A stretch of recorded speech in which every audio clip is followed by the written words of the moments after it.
Caught you in the act, yeah. Yeah. We caught him in the act, man. Good morning. Here we are. Good morning. We didn't have an overlayered intro this morning. So No. we're just gonna go. We're going straight for it. We're going for it. Good morning, everybody. Welcome to ASAP in the morning. Woo! 10 o'clock Yes. on the East Coast. As always, I'm joined by Ray. Got my freshly Morning, brewed sir. coffee, my 20-ounce coffee here, freshly brewed. Get your coffee, get your sports, all on the All Sports Play Network, man. Yep. I didn't even have time to share these things out. So while I'm, getting the word out on the morning show, you can watch us here on Facebook, YouTube, Twitch, Twitter, and of course on our live app as well. Yes, ASAP has an app. So check it out. Any of the content platforms that you see here. We have YouTube, you can see as ASAP Sports Network. We're just under 800 subs, by the way.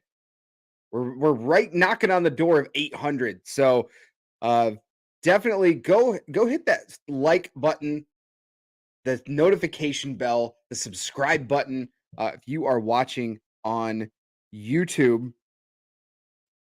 You can also check us out on Facebook at All Sports All Plays. And yes, you can send stars during the show now. So we as content creators get compensated so we can help make more content. Some of the great shows that we have here on ASAP. Afternoon Blitz, Mike on the Mic. There's Easy Money.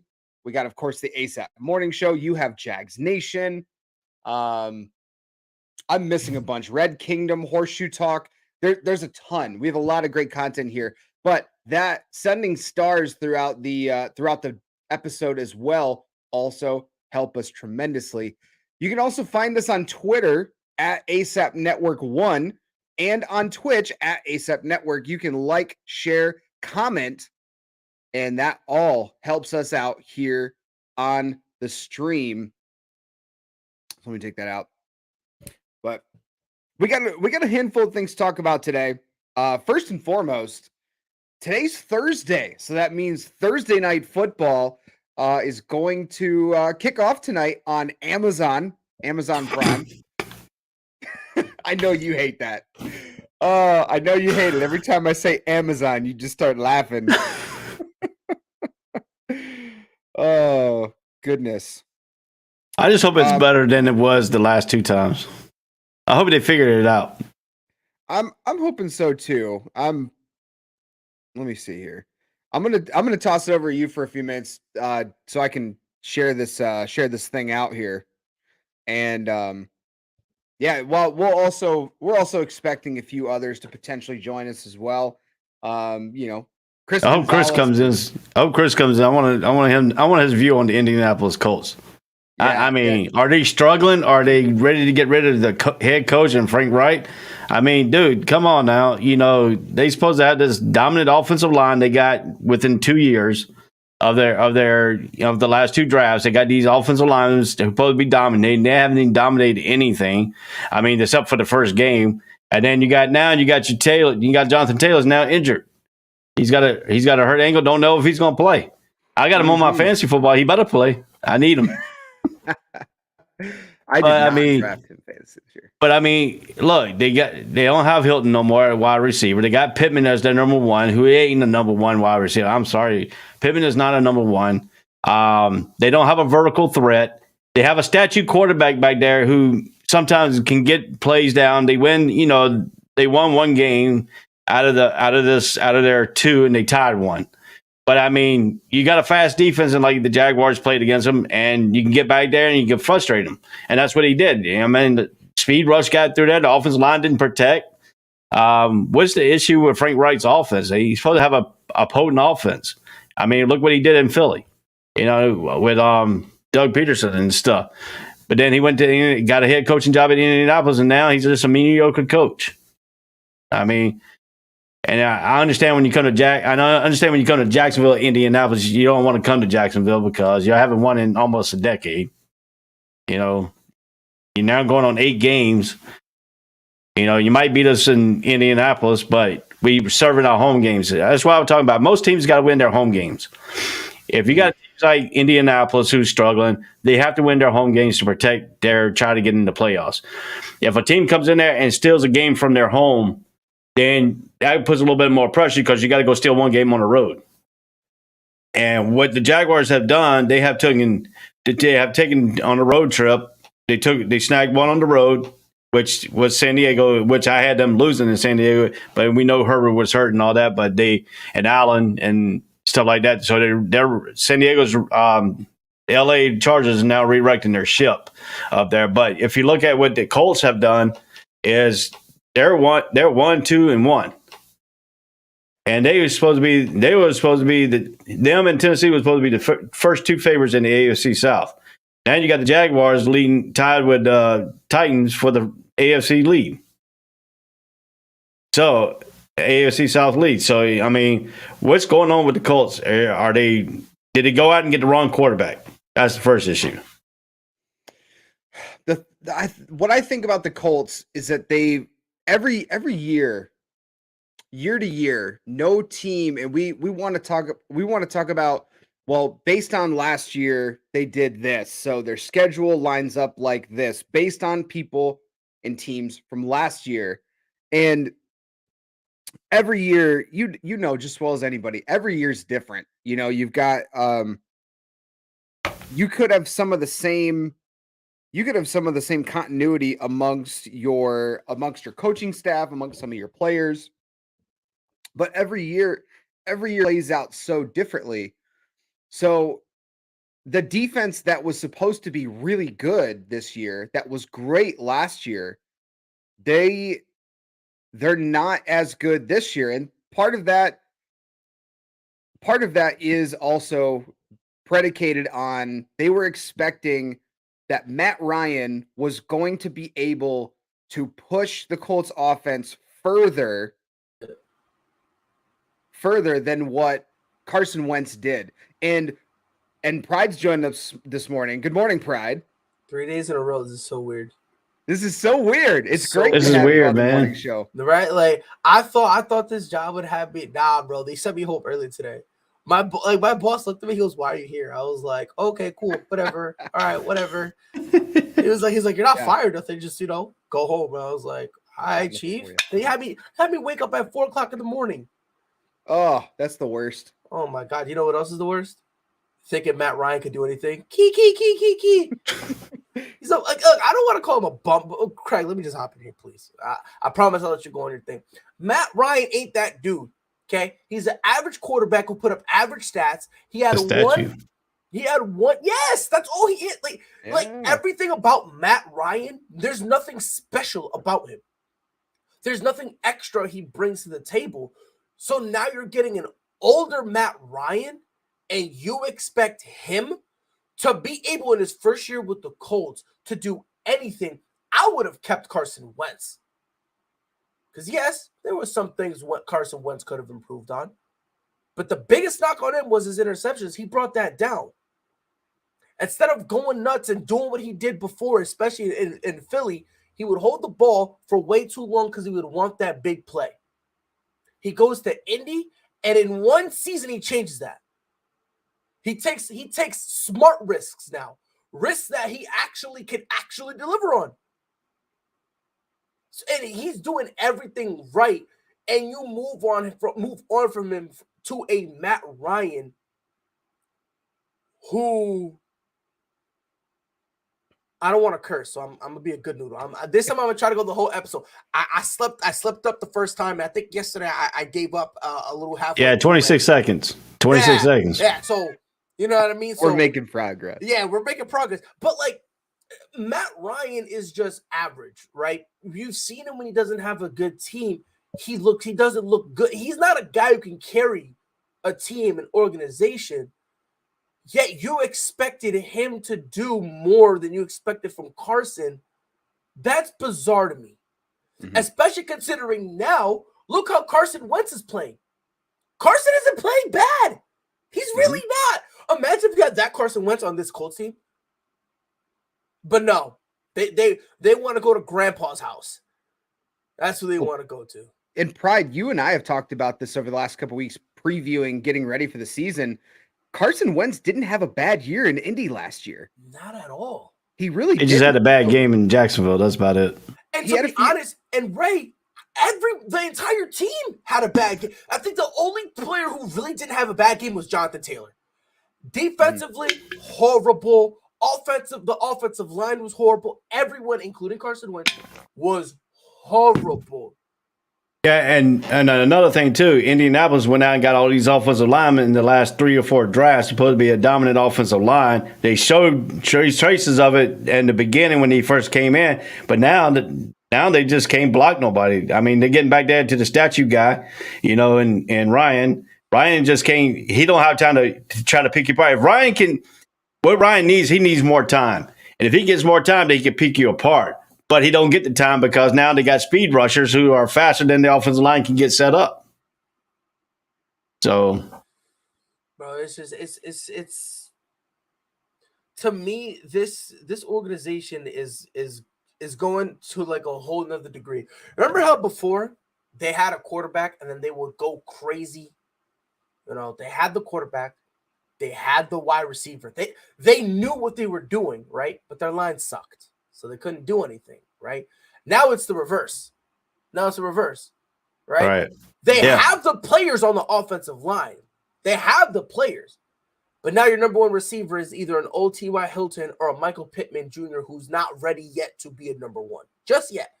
Give him like 2 more years and that kid's going to be something special. But he's not right now. You got all your eggs in Matt Ryan. Lols. The man. Yeah. And Damian, I tell you what, you got a good point. Actually, I applaud you, sir. You woke up on the right side of the bed today. The problem with the Colts is that I don't know about cheap ass organization, but their organization, they don't want to get a legit elite quarterback. They'd rather waste money on weapons and not a QB other than Andrew Luck. So here's the issue with that, and we actually had this conversation a little bit earlier this week, I think. When it comes to QBs in the NFL, if you're not bad enough to be a top 5 team to get your quarterback of the future, like the Colts really haven't been in that realm until, since Andrew Luck. Mm-hmm. They haven't been able to go up to the top of the draft and go get a top quarterback prospect. They have so many other holes to fill on their team. They had defensively was a big hole they needed to fill. They used a lot of draft picks to build that up and some free agent signings. Then, just like you guys talked about, the offensive line was the next big hole they needed to fill, and they've done that. So now, all during that time, you're still trying to win. So you're trying to find a quarterback. And you guys hopefully can agree. The fact that Andrew Luck retired the way he did completely sideswiped the Colts organization. Whether they know he wasn't completely healthy because they didn't get him an offensive line, but the way he left reminded me a lot of like kind of how Barry Sanders left Detroit. It was just kind of like, okay, I'm gone. I don't want to play no more. And it leaves the organization with this big void they have to fill, especially at an important position like quarterback. And now the Colts have been scrambling literally ever since to be able to get somebody that can replace Andrew Luck. They thought it was Carson Wentz. They didn't like how he was in the locker room and how he was approaching and how he was playing in the games. So they said, okay, let's go try somebody else. I think now I would hope the front office realizes that, okay, we either have to go trade for somebody that is on maybe a rookie contract, a quarterback that we can go and build around, or a young quarterback we can go build around, or you've got to be bad enough and sell off assets in the draft to go up to the top and get a quarterback prospect. I think that's where the Colts are in right now. They're in this weird limbo, kind of like what some of those teams they're not bad enough to be in the dumpster and be horrible on a top 5 pick, but they're not good enough to be going out and winning you playoff games either. Yeah. Go ahead, Ray. And two, the owner, Jim Irsay, he's too busy out trying to sell prescription drugs. I mean, it's the weird part about the Colts, and this is the thing about it. They're just, I don't think they're cheap. I don't think that they're dumb. I just think they're slow. I think once you get to that organization, your thinking capacity gets slowed by a year. Because all the moves the Colts make, for the most part, always have been a year too late. Right? Yeah. Andrew Luck started getting hurt. Now let's start working on the offensive line. And he could never get back healthy, and he was out. Right? Yep. I do the same thing with T.Y. They never really trust T.Y. in that passing game with Andrew Luck until when? It was a year too late, when his age just started to show. So it's like they have this thing where they're like a year or two too late. And the sad part about it, like, honestly, a rebuild is something that they need to consider. Because to Craig's point, what quarterback are you going to get? What quarterback are you going to get? I mean, the only other quarterback if you're going to trade Carson Wentz, the only quarterback I think you should have traded for would have been Jimmy Garoppolo. Because Jimmy G has shown you, if you give him a run game and respectable receivers, Jimmy G I'm not going to sit here and say he's goated, right? He's not Tua Tagovailoa. Relax. All right. Settle down, Craig. I see a look you're giving me. I ain't going that far, but he is serviceable. He is serviceable, and he's not all that bad. That should have been the only quarterback, because again, with that wide receiver room, it's solid. It's okay, right? He could probably work on his repertoire with Michael Pittman Jr. Then obviously you run the ball through Jonathan Taylor, and boom. And now you're in a better situation. But like, again, a year too late, they might have to end up just swallowing it and going through a rebuild.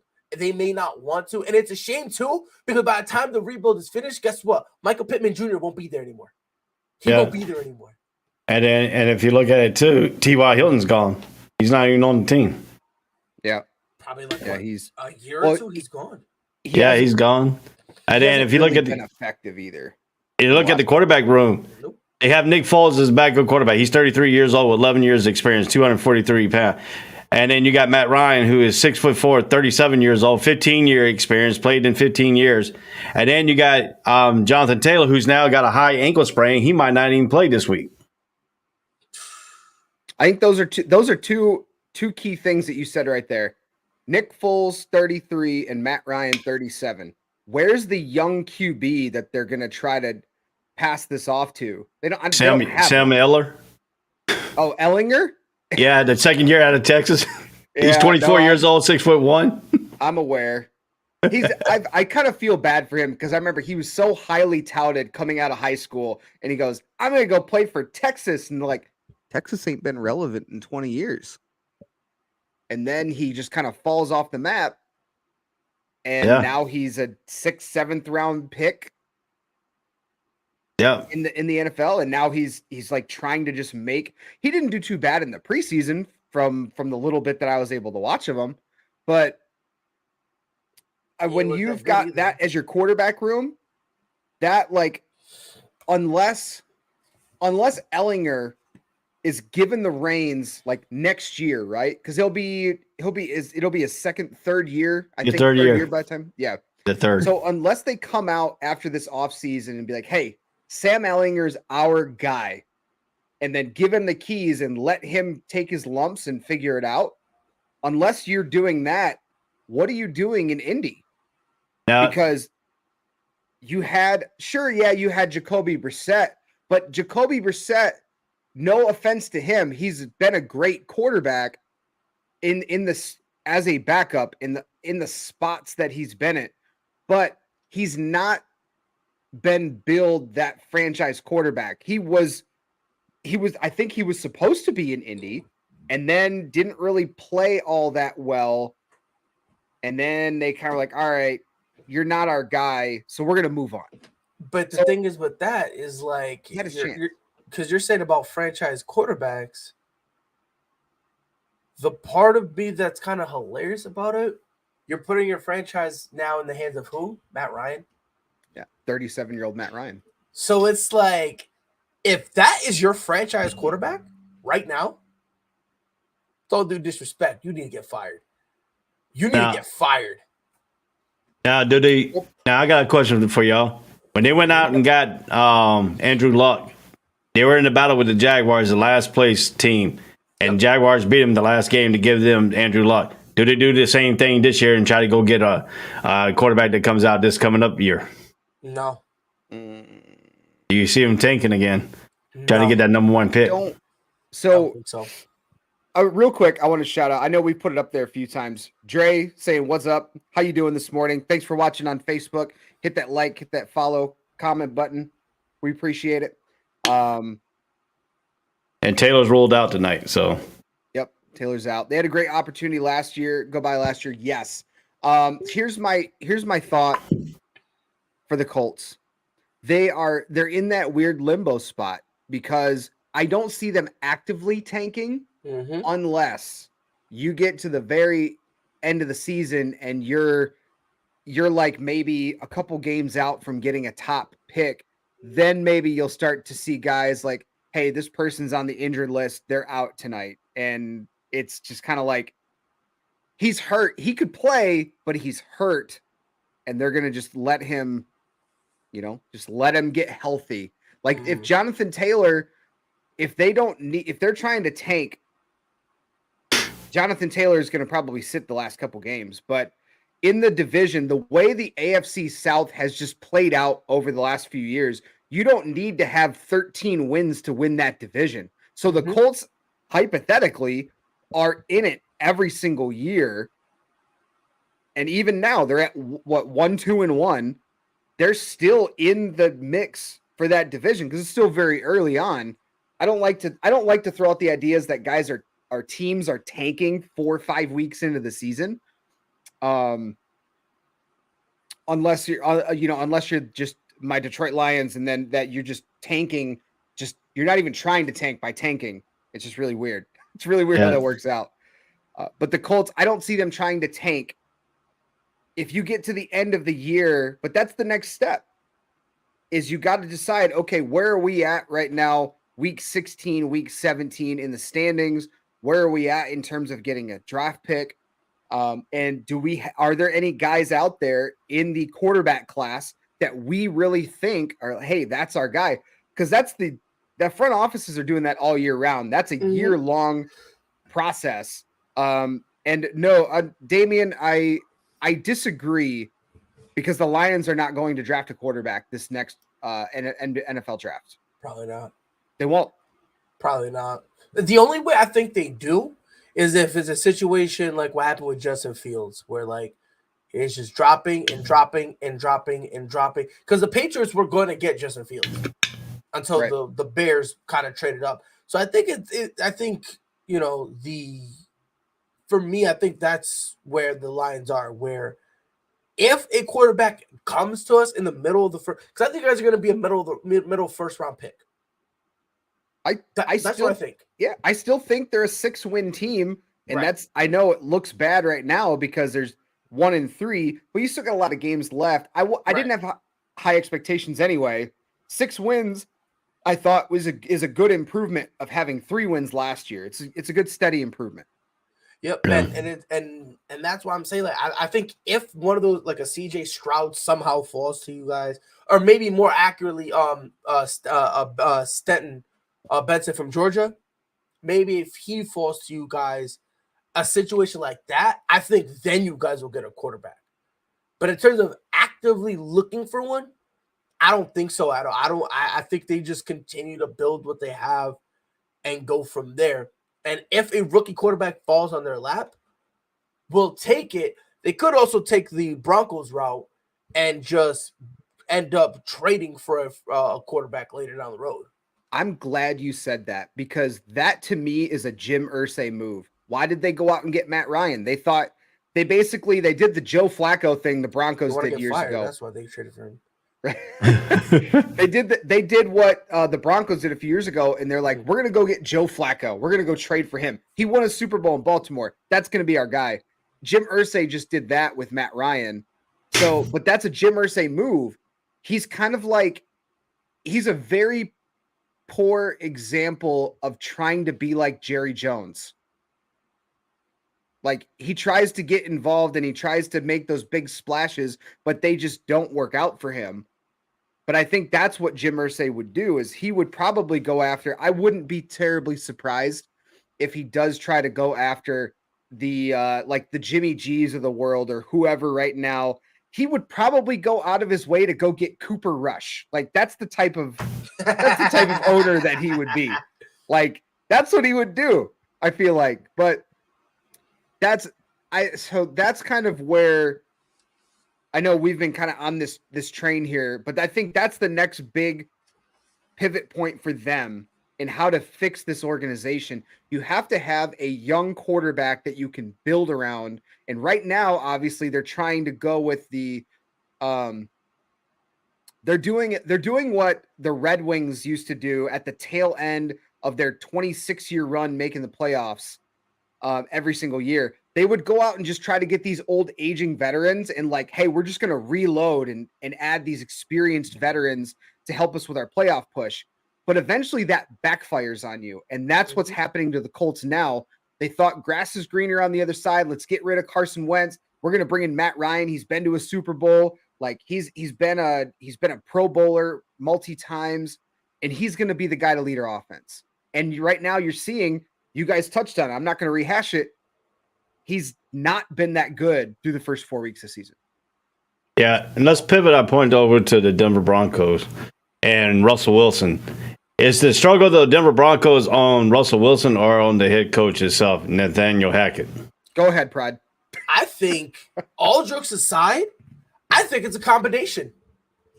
Well, I listen. I love me some Russell Wilson, but if I'm Russell Wilson, you are a franchise caliber quarterback. Why are you listening to Nathaniel Hackett who can't even spell his name right? Why are you listening to him? Why? This is just me.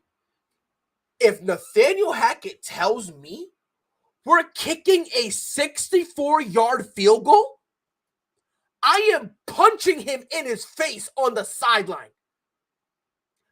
I'm gonna one up myself. I'm gonna grab one of the cameramen and say, "Come here.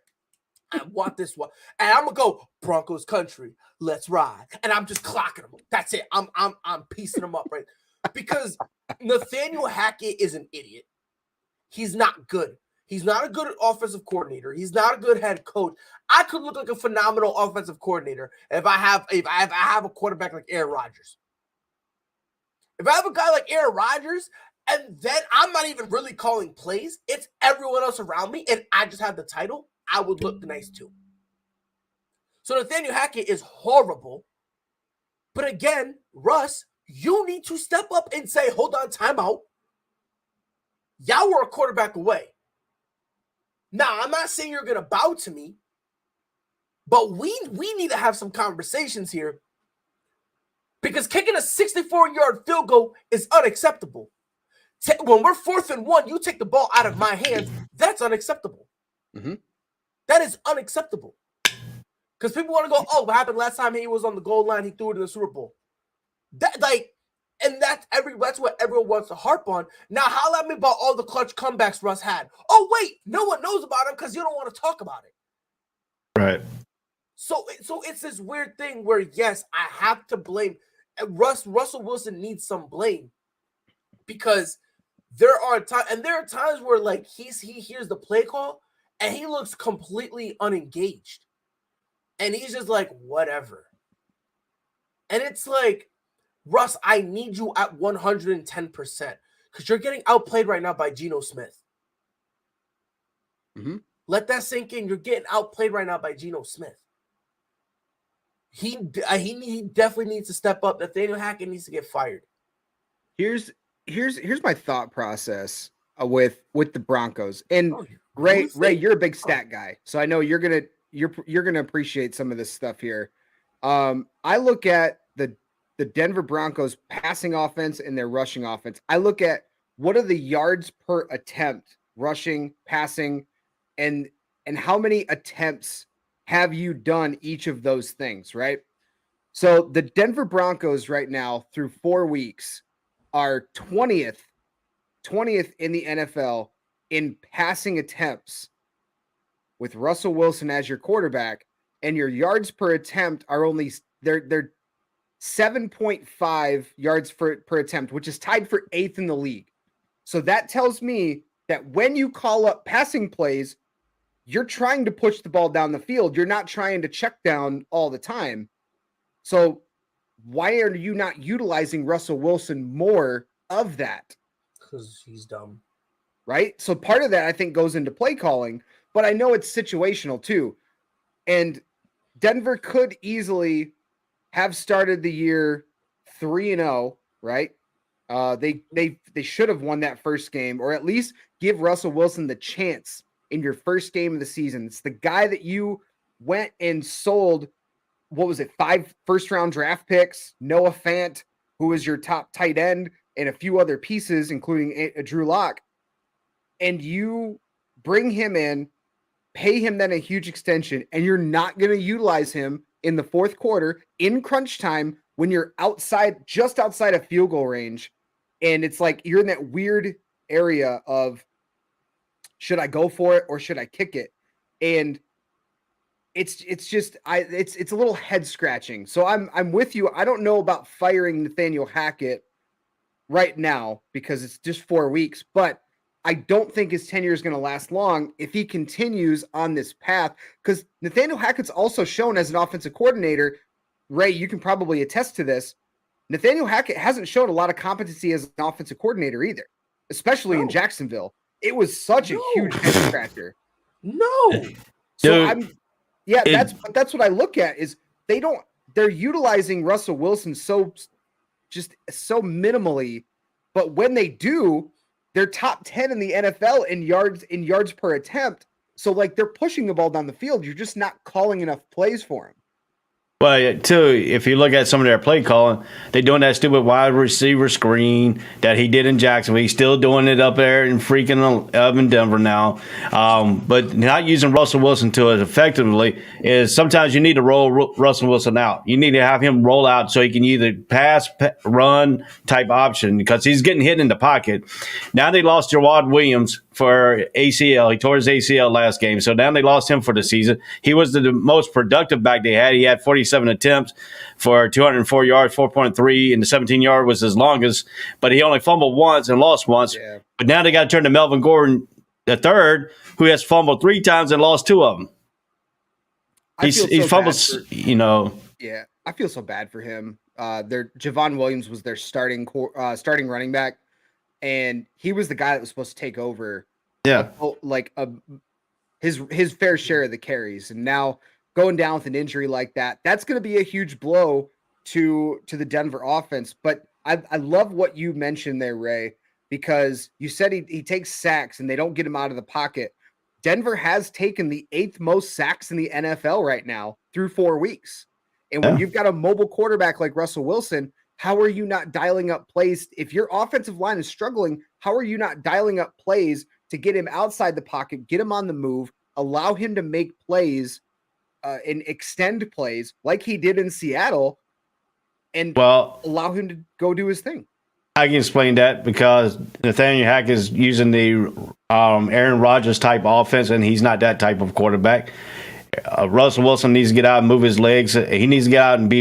If you get Russell Wilson out in space, rolling him out, he is more effective because he can throw the ball. He's got a strong arm. He can go across the field, down the middle, anywhere he wants to.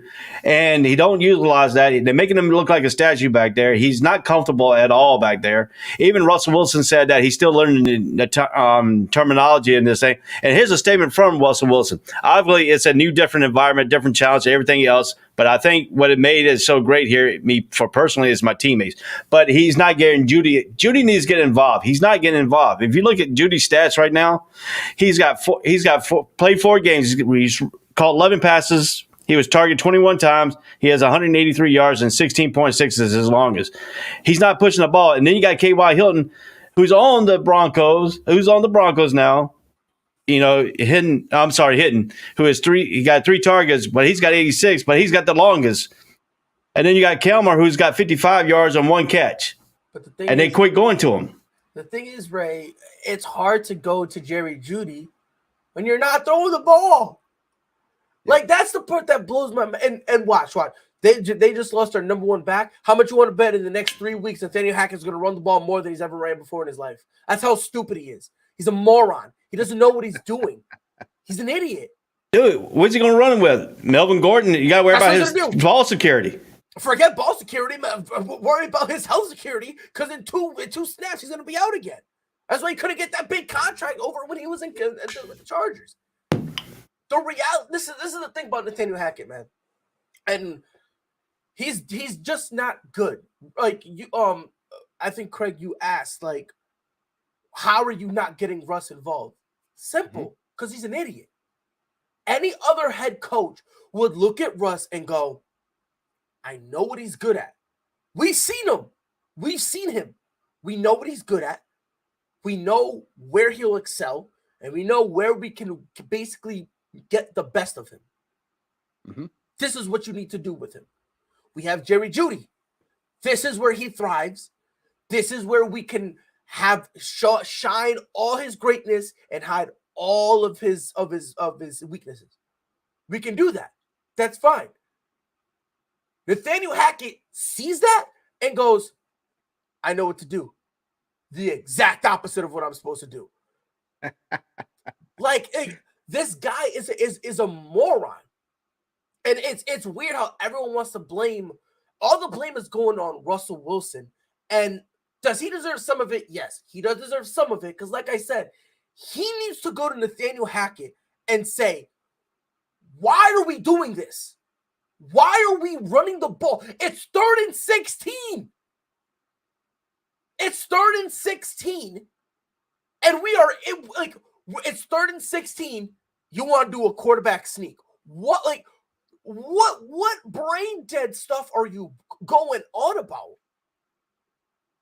Yeah, that depends on the down and situation, because I've seen that happen before, especially with Hackett, where it's 3rd and 16 and they chalk up a draw play. Like, what are you doing? But because maybe because you're in the middle of the field, or if you're deep in your own end zone,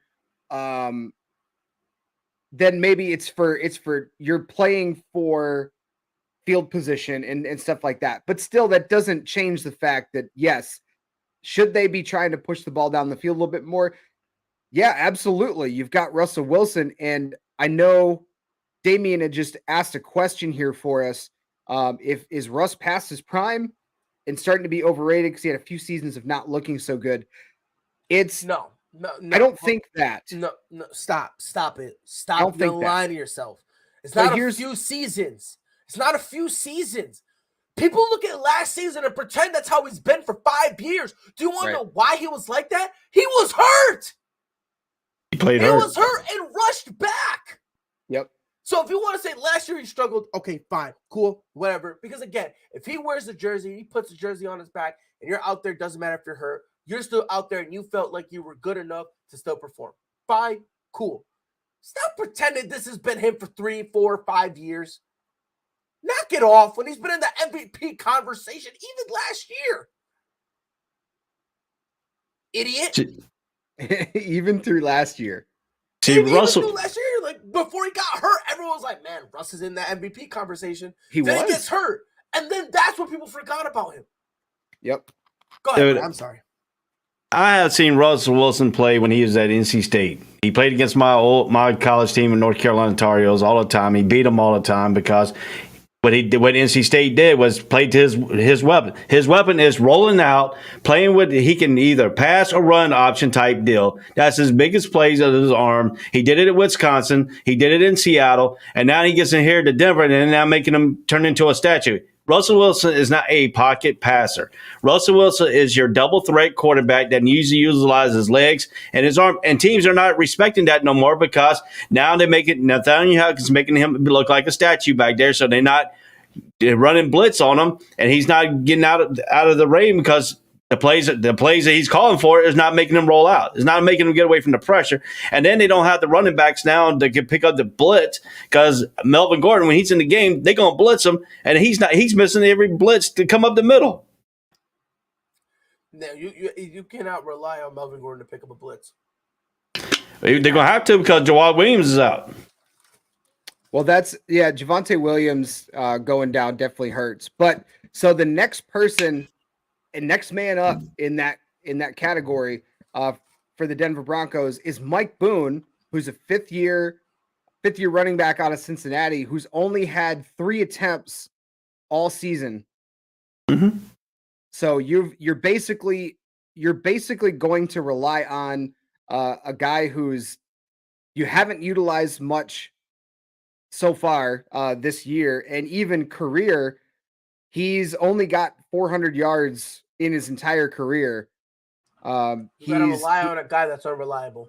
Imagine. In 2019 was his biggest year in Minnesota. He had 49 attempts for 273 yards.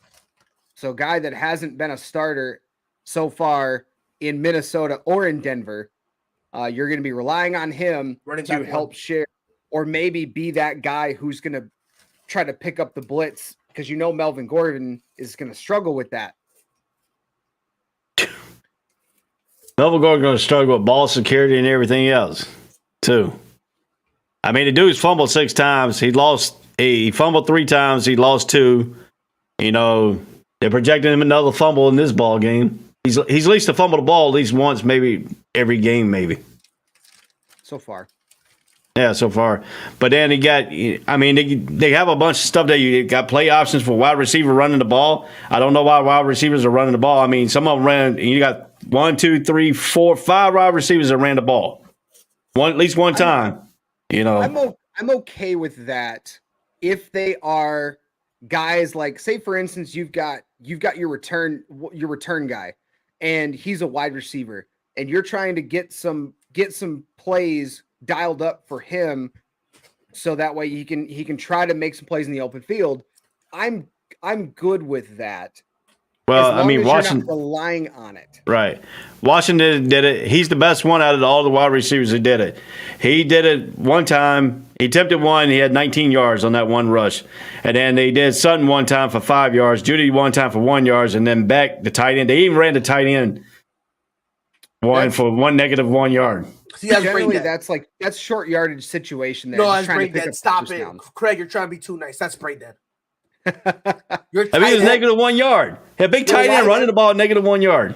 A lot of times what happens when you have a tight end with a rushing attempt, they're usually lining up as a fullback to do a fullback. Yeah, I know what you're talking about, but still. Nathaniel Hackett fanboy, do not justify this. Do you hear me? Do not justify this, you Nathaniel Hackett fanboy. Hey, I'm not. Okay. Not. But I'm okay with trying to dial up plays to get Sutton and Judy the ball. If you can't, but if you're not, that's the problem. I think we're all in agreement on this part, is you have those guys and you're not dialing up passing plays to get them the ball. So how else are you going to try to give them the ball? And maybe that's just what's going on in Hackett's head right now. He's like, I have this really expensive quarterback that I'm not calling pass plays for. But I need to get these wide receivers the ball somehow.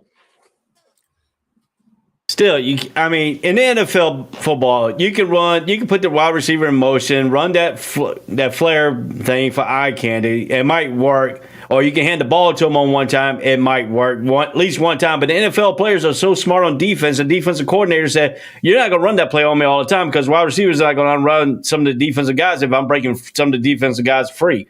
So, I mean, what teams are doing right now to Russell Wilson is they're not blitzing from the outside, they're blitzing from the inside because they know the running backs can't pick up the blitz. Mm-hmm. I mean, Williams is the only one that picked up the blitz up the middle. Mm-hmm. So now if you're going to tell Melvin Gordon, hey, you're going to be on the third down, sometime we're going to have to keep you in to at least give them some time. And teams are effectively blitzing up the middle on them. And Russell Wilson can't escape because the play's not letting him escape because they have no escape, Alex, on these plays because the plays are made for a statue quarterback like Aaron Rodgers, who is a pocket passer more than he is a runner. And they try to make him look like Aaron Rodgers back there. And you can't, and Russell Wilson is not Aaron Rodgers. Russell Wilson is Russell Wilson, who likes to be on the move, who likes to, get away from the blitz. And you don't want to sit in that blitz all the time. And I think that's what's the problem is. I think Russell Wilson, like Pryor said, I think Russell Wilson needs to sit down with Nathaniel Hackett and say, look, these are the plays I'm comfortable with. Right now, your plays are not working. Let me run my play and see how they work one game. And if my plays don't work this one game, then we'll go back to trying your plays again. But right now, I need to be on this move. I need to be on this. I need to be out there. I need to have my wide receivers run these kind of pass routes because I'm very comfortable throwing these pass routes. You're making me throw these ins and outs that I'm not very comfortable with. If you look at what Russell Wilson did in Seattle, what did he do? They had Lockett in the slot. What did Lockett run most? A slant inside. Crossing routes, yeah. Yep. That's what Russell Wilson is liking because Russell Wilson, if you got a player that's crossing, Russell Wilson's eyes will follow the person that's crossing to your right and then come back to the left, and the left person's wide open. That's what he likes. He likes the crossers. Wide receivers, the outside wide receivers, what do they run most? They run the down and in, not the down and out. Because Russell Wilson is not effective throwing them outside. When Russell Wilson played for Seattle, when Seattle came to Jacksonville, what did the defensive coordinator do? They forced Russell Wilson to throw the out route. He is not effective. He's more effective throwing the in routes because he's got a stronger arm and he can throw that in route pretty good. So now the Nathaniel Hackett's got to adjust to his quarterback's strength. He's not doing that. He's taking him to his weakness, and he's helping the defense out. That's the key. If you're a head coach and you're trying to dial up plays, or you're the play caller, even as the head coach, you got to be able to adapt to the staff that you have, the players that you have on your current team, and that's what makes you successful. So I saw this question, and I was getting myself ready here, and I want to pose this to you guys because I think this is I think it's a fairly easy answer, but I want to hear you guys. Damien asks, question: who is in a worse situation right now? The Broncos, the Raiders, the Colts, or the Panthers? Pride, I'll let you open it up. I think Panthers. And the only reason why I'm saying Panthers is because when it comes to the Broncos and Raiders, you fire their head coach, replace him with someone who knows what they're doing, and you got something completely different. The Raiders are 1-3 because of Josh McDaniels. Let's just get that out the way, right? Broncos are struggling because of Nathaniel Hackett, right? The Colts, had they just stuck with Carson Wentz, I think they would have looked better. The Panthers, you need to throw the franchise away. Like, for me, the Broncos, Colts, and Raiders, you make one, at worst, two moves, and you're in a better situation. The Panthers need to change the head coach, offensive coordinator. They need to change the offensive line. They need to, and I've said it before, I'll say it again. If Robbie Anderson is your number one receiver, you're screwed. So you need to get better at when it comes to wide receivers. Okay, tight ends. I don't even know if they even have a tight end position over there in Carolina. So who knows what's going to happen with that, right? Defensively, their defensive line is inconsistent. You know, you do need to get someone there to kind of hold it down. Outside of J.C. Horn, who's young, and his youth is kind of what at times gets him exposed, what do you have? There's way too many holes in Carolina. So for me, worst situation is Panthers. Because like I said, Colts, Broncos, and Raiders, one thing, maybe two things at most you got to fix, and you're way better than you are now. The Panthers need to fix everyone everything. They need to fix it everywhere because it's horrible, bro. They're a dumpster fire. Go ahead, Ray. Who's in the worst situation? I agree with Pride. You know, me and Pride don't agree on everything, but I agree with him on this one. The Panther is a college football team playing in the NFL. They're running college plays, and they went out and got freaking, Baker Mayfield. He's playing like he was at Texas Tech, Oklahoma. He's playing back when he's back there with Lincoln Riley, playing a college throw style offense. With Roll needs to go ahead and lead the NFL and go back to college because that's all he's running. He's running college plays, and he's relying on McCaffrey, who's now could be injury prone. He's been injury prone the last few seasons. That's about the best they got on the offensive side is him. The tight end, they haven't had a tight end since Olsen retired. So, they don't have nobody to stay. And his offense is predicated on Robbie Anderson. Robbie Anderson is not a number one. I am sorry. Robbie Anderson is better in the slot position, playing the third or the fourth wide receiver on your team. Period. Mm-hmm. Period. Preach. You can't. And then you want to line a fullback back there in one play. The fullback gets blown up by a freaking defensive lineman, and he puts him right back in McCaffrey. McCaffrey's like, what the freak? I couldn't even get started. So they try to run a power formation out of this offense. His offense is predicated to read option. Who in the world runs a read option every single play in the NFL? You can get away with it in college, but you can't get away with it in the NFL because NFL defensive players are smarter. The coordinators are smarter. And what they're doing to Baker Mayfield is making him beat him with the pass, which is perfectly fine because you don't have to bring an 8-man front to the Carolina Panthers. You can get there on a 4-man front or a 3-man front. Mm-hmm. They need to change everybody. They need to change the head coach, the offensive coordinator, defensive coordinator, wide receiver coach, running backs coach because they're not effective. They're running a man blocking scheme. In the NFL, most teams are running what? A zone blocking scheme because that's effective.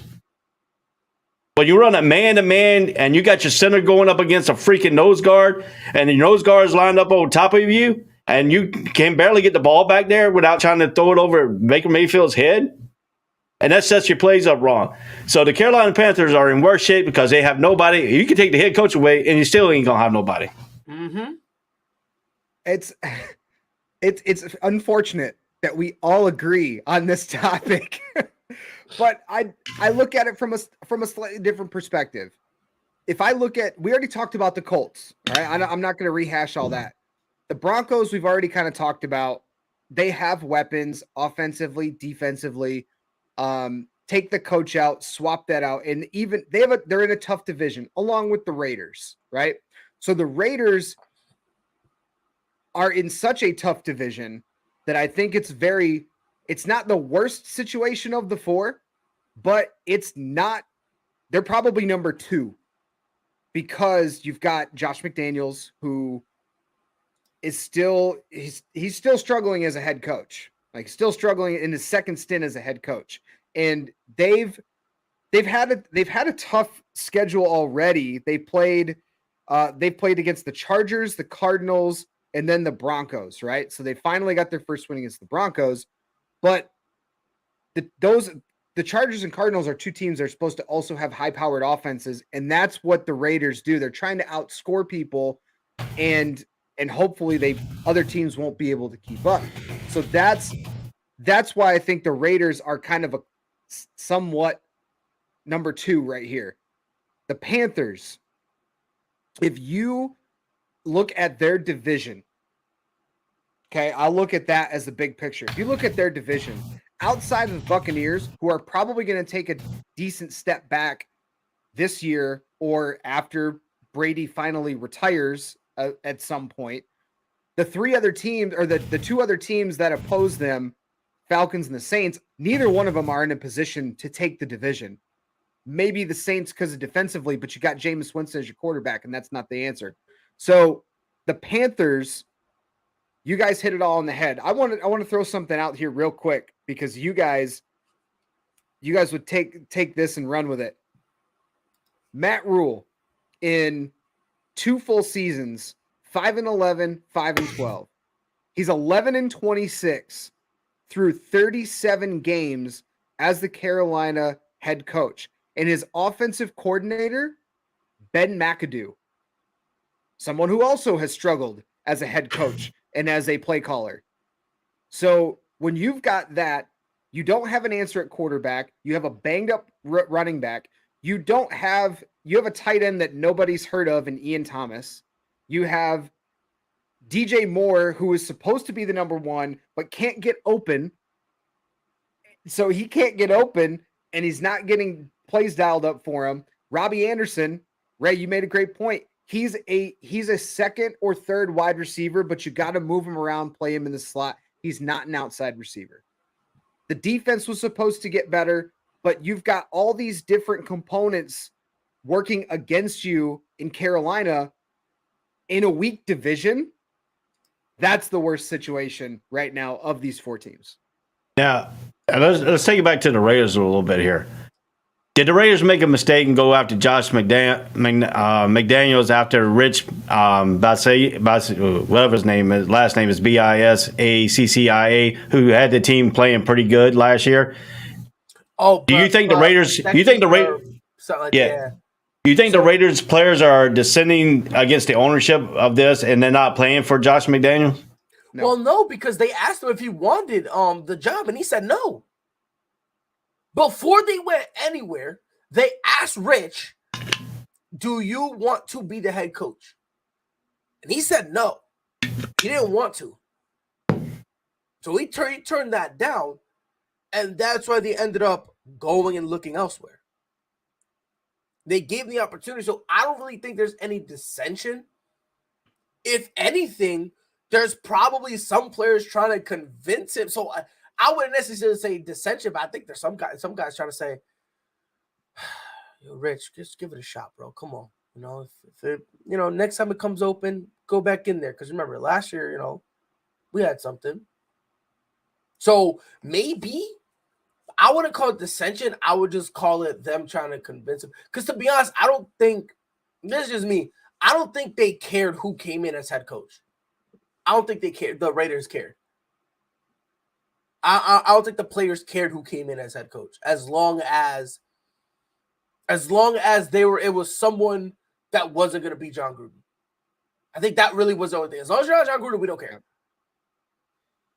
So I don't think they're anti. They might be starting to get anti Josh McDaniels, but I don't think there's any dissension because they gave Rich the opportunity. He said no. Yeah, and just to kind of give everybody an idea of Rich's background, before he would join the Raiders in 2020, he's been primarily, and he's still to this day, he's on the Green Bay Packers right now as a special teams coordinator. Yep. So he's been special teams coordinator basically his entire career in the NFL, dating back to 2002. Yep, outside of that outlier when he was the interim head coach, that's all he's been. Right, exactly. So he's been the assistant head coach or the associate head coach since 2012 for the Chargers, and then 2013 to 2017 in Dallas as an associate head coach in special teams, Raiders for 4 years, and now in Green Bay. So maybe he just felt like he wasn't ready to take on a head coaching position or just doesn't want it.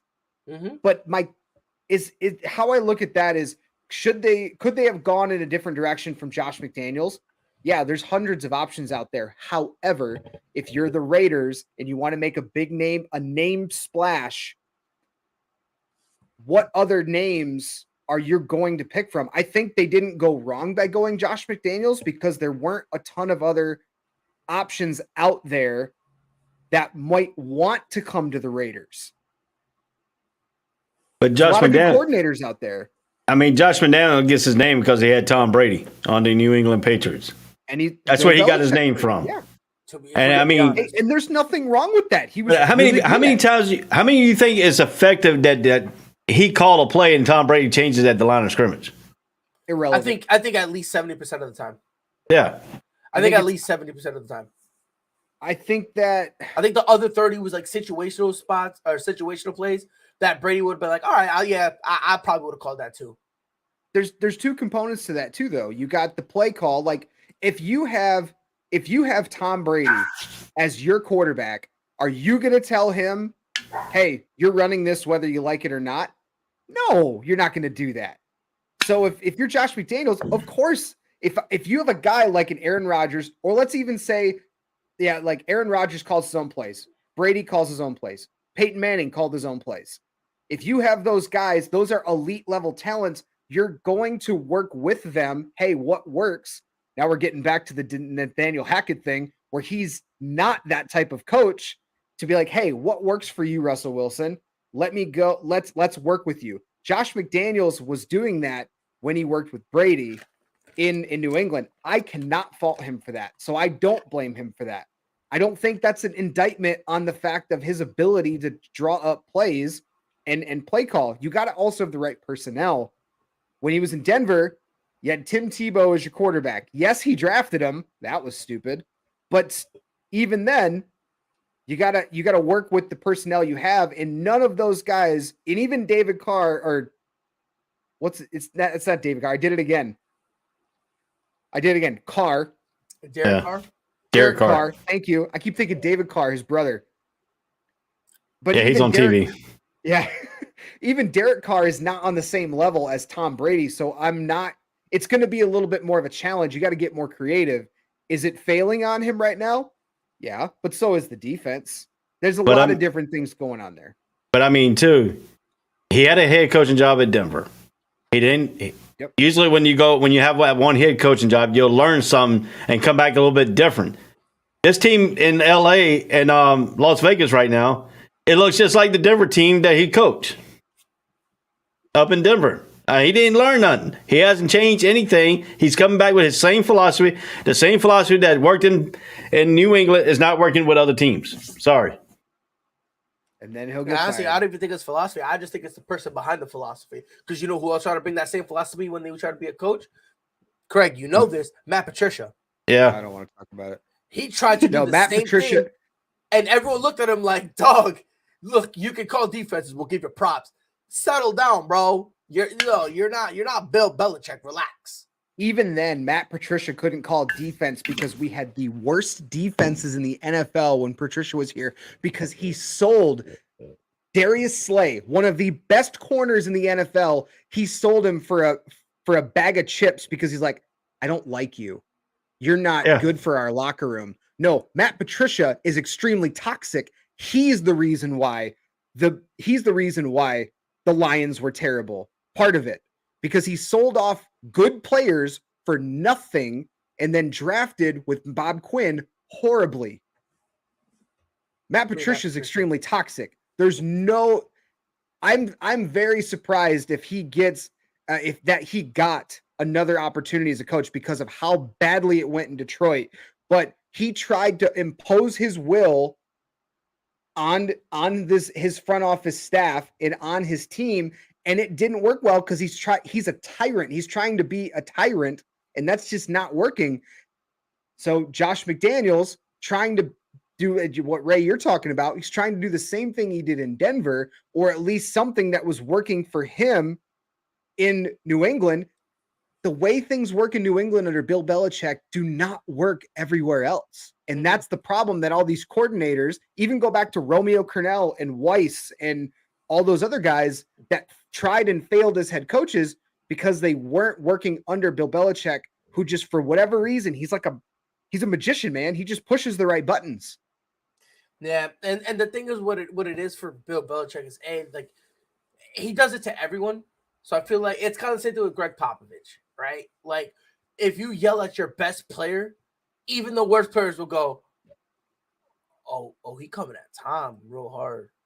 Yeah, but he's earned that respect. Right. So I think that's what it is. And on top Patricia of that, McDaniels haven't. Exactly. Like Bill Belichick has with that philosophy has done something. The problem with Matt Patricia is, and I come up and say thing with Josh McDaniels, they're good coordinators, but that's it. That's their zenith. That's their apex as coordinators. And that's not a bad thing. Some people are just meant to be coaches. Some people are meant to be coordinators. That's fine. I feel like Andy Reid would be a horrible offensive coordinator. I don't know why. Because I feel like if you have him just focus on one thing, I feel like he'll overthink it and he won't be that good. But as a head coach, with him giving him that control, it balances out, and that way he's able to kind of just be him, right? Yeah. So, Go ahead. And I'll give you real quick too. Belichick and Sean Payton, why they're so good, they learned from one of the best in Bill Parcells. Yeah. Both of them owned the New York Giants when they won the Super Bowl. They both defense coordinator was Belichick. The offensive coordinator then was Sean Payton. And Parcells taught them how to coach a team. Taught them from the head coaching spot, hey, I'm going to give you control of the defense. You run that defense. I'm going to give you control of the offense. I'm just going to sit back and relax, and I'm going to show you what y'all messed up on. And that's what he did at every practice. He let them run their practice, and when he come in, he looks at the film. He said, all right, Belichick, you missed this opportunity to do this. You missed this opportunity to do that. But they learned because he set them down and he taught them what they needed to do. And that's what Bill Belichick, if you listen to some of his people, he praised Bill Parcells getting him that head coaching experience by letting him run his portion of the team, and then letting Sean Payton run his portion of the team, and then bringing them both together in that practice from the practice field and show them the tape. Hey, this is what you missed. If you want to be a head coach, you got to learn this and you got to learn that. And he taught them how to both intervene with offense and the defensive too. And that's something that Bill Parcells crowned himself about, because he wanted to learn both. He wanted to learn the defensive side. He wanted to learn the offensive side. And the best way to do it is to have your coordinators running and bringing them together and say, Sean, look, if you want to run a team, you got to look what the Belichick's doing in defense. Belichick, you want to learn how to run a team, you got to look what the offense is doing. And that's what he did. And he brought them together, and he always set them down and taught them both the offense and the defense. And that's why the Giants worked so better. And that's why Bill Parcells was a successful coach too. Right. And the thing is like, this is why a lot of people don't work well from the Bill Belichick tree. It's simple. The only two guys who really kind of were all right after Eric Mangini and Brian Flores. And do you want to know why? Because they didn't try to pretend they were Bill Belichick. Right. They twisted. They had that Bill Belichick type of mental approach, but also understood I'm not Bill Belichick. Okay, I wasn't born from some crevice in the middle of West Bumba Bleep, and then just came out. And I wasn't born looking old. Right, I'm not Bill Belichick, and I understand that. And that's why Eric Mangini had some success. That's why a lot of teams, to this day, some people think Eric Mangini should get a job. At this point, I think it's kind of, past that. But the point remains, no one really clamored for Matt Patricia to get another head coaching job. No one even clamored for him to get the first one. No one really wanted him to get that first one. No one really cared for Josh McDaniels to get his opportunity to be a head coach the first time when he went over to Denver. Bale's that no one wanted him to get the second opportunity. What happened? He got it, and now he's dog water because he's just a coordinator. There's the only two guys who've been able to be all right without Belichick was Mangini and Flores. Why? Because they did not try to pretend they're Bill Belichick. They understood themselves. And they tried to bring, his organized type of structure that he has. Yes, they brought it to other franchises, but at the same time did not try to go too much. Matt Patricia, you're a bum. Stop pretending you're nice. Go ahead. Damien, I don't know where you've been, but Le'Veon Bell has been boxing for a while. He can't make it in the NFL anymore, as we've seen. So he's trying his hand on something different. He did fight Adrian Peterson. Knocked him out. Yeah, which was all right, whatever. It was a cool little novelty act, but hey, if that's something that's real boxing. That's real boxing. That's more like street fighting boxing. Nah, listen, who cares about Muhammad Ali? George Foreman is a bum. Can't hold nothing on all these YouTubers boxing. That's real boxing. Real life boxing. Manny, who? Forget Manny Pacquiao. You can keep your cheaters like Antonio Margarito. Sugar Shane Mosley is a bum. Okay. Adrian Broner's dog water. Who else? Who was a bum? Who else? Sergio Martinez is trash. You're getting into names that I have no idea what you're talking about. Julio Cesar Chavez is an old bum now. I'm here for Jake Paul. Oh, God. That's the real boxing. Or He's as pushing Hispanics would say, this morning, as us Hispanics would say, boxeo, maricón, boxeo. That's what we're here for, bro. Yeah, that's the new trend for guys that are boxing, and they're gonna box against UFC fighters because it's one dimensional, but it is what it is. Damien, you'd mentioned the question. Jim Caldwell wasn't a bad head coach. I don't know why the Lions fired him. Because the Lions got greedy. They had some success, and they thought Jim Caldwell wasn't the guy to take them to the Super Bowl. And then it did not work out for them. Jim Caldwell hasn't had a job because he doesn't want another job. Nah. He was a good head coach. He got just sick of the politics. That's honestly what really got him fired. Yeah, it's just because Jim Caldwell always he never really cared for the politics, and that's honestly what got him fired. He was there for the guys in the locker room, and he was a very player friendly coach, which is what you need to be as a leader of men, literally in the NFL. Is you're leading grown men, and you got to be able to lead them and be able to cater and work with their personalities. And that Jim Caldwell did that really well. It's just that he had some success in Detroit, took him to the playoff berth, their last one they've had, by the way. And then they got a little greedy and they're like, well, now this isn't good enough. We're going to move on to the next guy. And then that ended up being Matt Patricia. And that did not, you see how that worked out. Yeah, and Jim Caldwell also, he came out of the college ranks. He started out in the college ranks, came out. He was the head coach at Wake Forest from 1993 to 2000. He started Wake Forest trend what they're doing right now, and then he had people come in and sustain that for Wake Forest University. But then he joined the Tampa Bay Buccaneers in 2001, and then went to the Colts 2002 to 2008. And then he filtered all through the NFL. And then he took the Detroit Lions from 2014 to 2017, and he was assistant head coach and quarterback coach in 2019 with the Miami Dolphins. Yep, he didn't want a job no more, and that's fine. All right, so for tonight, Thursday night, I know we talked a lot about the Broncos and the Colts, but I guess what are your expectations tonight for the Broncos and the Colts on Thursday Night Football? I'll be honest. I think this is the game. I hope so.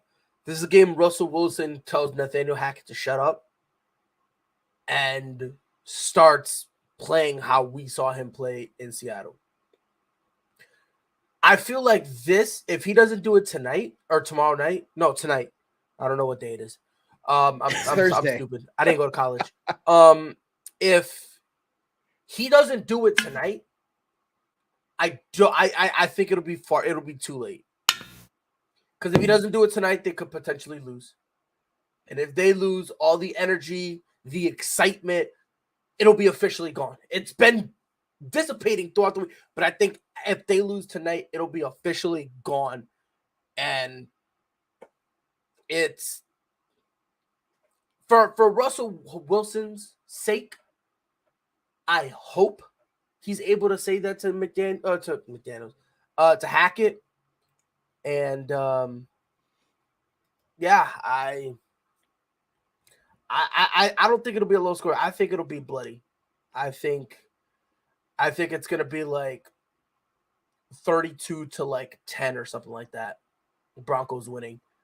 Because this is a game that Russ needs to kind of show his cojones and be like, I'm a franchise quarterback. I will get you fired. You hear me? Like, you carry the clipboard for me, bro. That's it. Like, so here's to me hoping. Ray, what are your expectations? My expectation is this is going to be Chubb. This is going to be the Chubb show and the Denver Broncos. They're going to be in the backfield all game long, and they're going to have the statue being the statue going down. You know how they take the main statues away from cities. That's how it's going to be in this game. I think Chubbs is going to have a good game. I think Gregory's coming back from his injury at the right time, so he's going to have a good game. And the corner is going to lock up the receivers. I mean, the only receiver you really got to worry about is Pittman. Everybody else you can block down on the Colts. And if you can't get Pittman locked down and you stop their running game, because they ain't got no Jonathan Taylor, so the backup running back in Price has got to be the main focal point. So now Price has got to pick up the blitzes. He's got to pick up all these other stuff, and he hasn't done that yet. He relieved Jonathan Taylor against the Jacksonville Jaguars, and they blitzed and on his side all the time, and he did not pick up one single blitz. He missed the blitz. He ran out like he was going to catch the ball. By the time he turned around, Matt Ryan was on his back. That's how it is going to be tonight. I think Chubb is going to be the main factor. I think they're going to get through the line. I think they're going to blitz up the middle. And if you blitz Ryan up the middle, he can't break containment of that middle blitz. So that's going to be effective for Denver tonight if they can blitz up the middle. I think Nathaniel Hackett is going to keep him close a little bit on the offense because of stupid play calling. Like Pride said, if Russell Wilson just looks at him and say, hey, I'm calling these plays myself. And Russell Wilson has called some effective plays in games because Pete Carroll's even said that some of the games in Seattle, his offensive coordinator did not call some of these plays. We let Russell Wilson call some of these plays, and he was effective play calling. I think he's going to turn some of these plays into his effective tonight. Couple things I look at. My expectations. I know, they just signed Latavius Murray potentially to jump in at that running back spot for the Broncos. But we've talked a lot about the offenses. I'm looking at now the defense. The Denver Broncos have given up the 5th least amount of passing yards, and the Colts are still top 10 in passing yards. So that's going to be an interesting dynamic back and forth. But the amount of sacks that have been given up, one of the only teams right now that have given up more sacks than the Broncos this year have been the Colts. And we've already kind of talked about that, Ray. Denver Broncos are the 4th most blitzing team by percentage in the NFL through 4 weeks. The Colts are the 7th least amount of blitzes by percentage. I think that the fact that if the Colts don't dial up blitzes on defense to try to get Russell Wilson moving, if you give him time to let guys get open, I think Russell Wilson's going to have a fairly big game, and the defense is going to get in the backfield. They're going to rack up a couple sacks.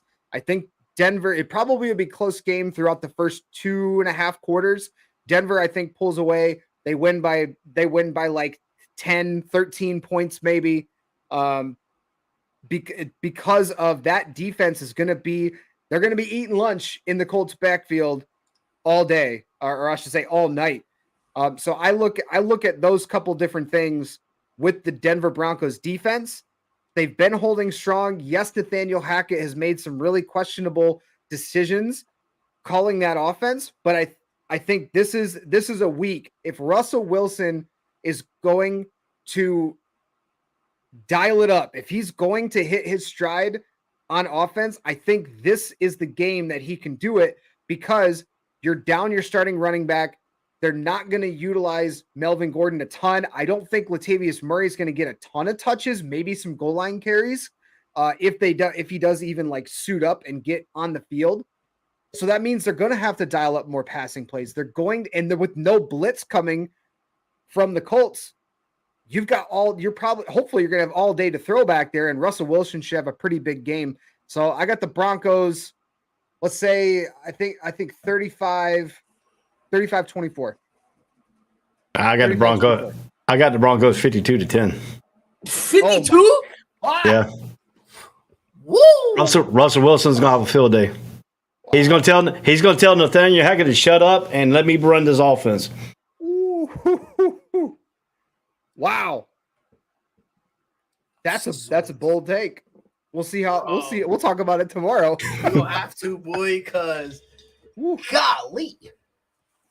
All right. I know we want to talk a little bit of baseball tomorrow.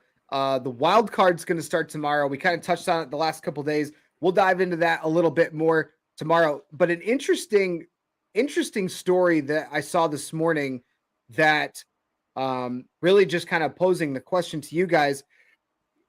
Media day happened earlier this week in the NBA. There's a lot of conversation throughout the preseason, about LeBron James and inevitably going to pass Kareem Abdul-Jabbar in the scoring title. And a question came up asking him about a potential expansion team in Vegas. And LeBron James came right out and said, I want the team here, Adam, in Vegas. So my question to you guys then is, do we see it, an expansion team in the NBA in Las Vegas, and how soon, if so?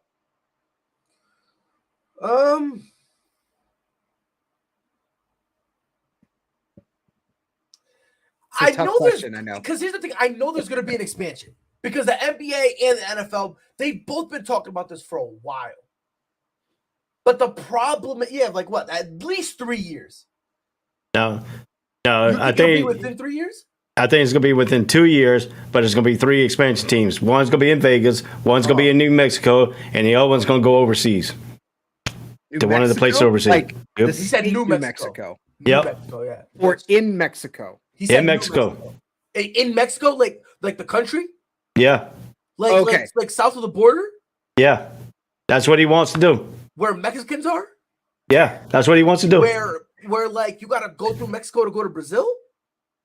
That whole area. Yeah, you gotta go through that danger area down there. They go put a basketball team in the danger area that you gotta take a gun and the road runs out just before you get to Brazil. Yeah. Outside the country like that? They gonna put one out there. Yeah, he wants two teams overseas. He wants one in Mexico, and he wants one overseas, either Japan or China. Well, that one won't happen, but I know they've talked about they've done games in Mexico, in Mexico City, and I think that would probably be the most logical place if they are to expand outside the U.S. and obviously not another team in Canada. I could see that, but I thought you said New Mexico at first, and I was like, wait, the state where nobody lives? Okay.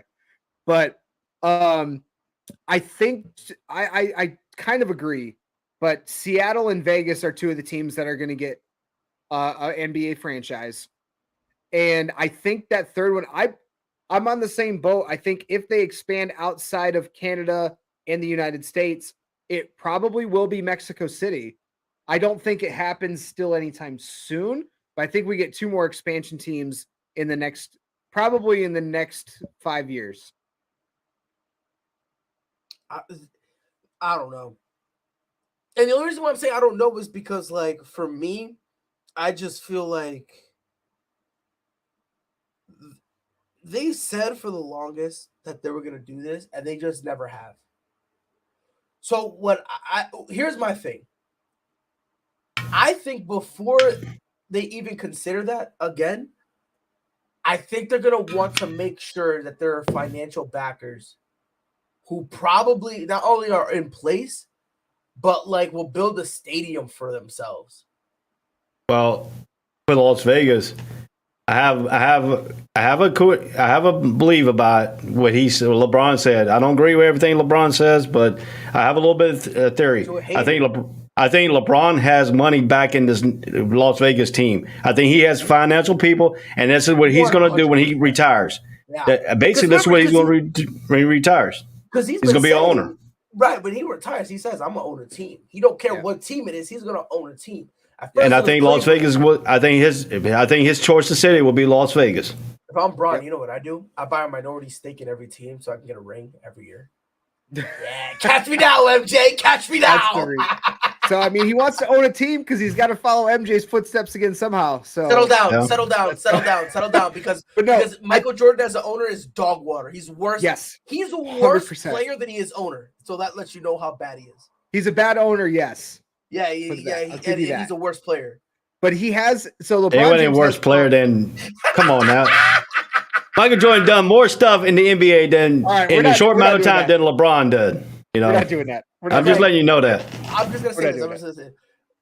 I'm waving the white flag now. No. I'm not. Listen, Craig, I am not gonna even sink to this conversation because obviously LeBron two completely different generations. But I will say this: I do think the first place that's gonna get a new team will be Las Vegas. Yes. And that's just because the amount of untapped money in there. And don't get it twisted. I understand you're going to want to go global and you might want to go to Mexico. Perhaps maybe they could finesse a way for Canada or whatever the case may be. But personally, I would do Hawaii. I would honestly consider Hawaii, especially think about it. A lot of Hawaiian players who come They love him. They love him. Bro, DJ Ukulele's horrible. You go to Hawaii, they got jerseys out the woodworks for the guy, right? So I think that'll be something nice. But obviously it's gonna be Marcus Mariota, but it's gonna have to be Las Vegas first. Go ahead, Ray. All right, I'm gonna tell you about Hawaii. I lived there for 4 years. Every time the NBA has a preseason game, it's always been the Lakers over there. The Lakers have a training camp over there. The Lakers have training camp in Maui. They just got finished having all their legend reunion in Maui, in Hawaii. But when you have basketball play, even in college, they sell out the arenas, and even the University of Hawaii basketball team sells out most of the time. And they suck. And I'm gonna tell you what, they've been playing. When I lived there from 1994, when North Carolina came to play University of Hawaii, to open up the special events arena, the new stadium they have on the University of Hawaii, they didn't have a ticket law. Teams, they bought the whole time remaining, and then they turned around and tried to sell it to me at face value, at a little bit more than face value, like $300 or $400. I said, I get in the stadium, don't worry about it.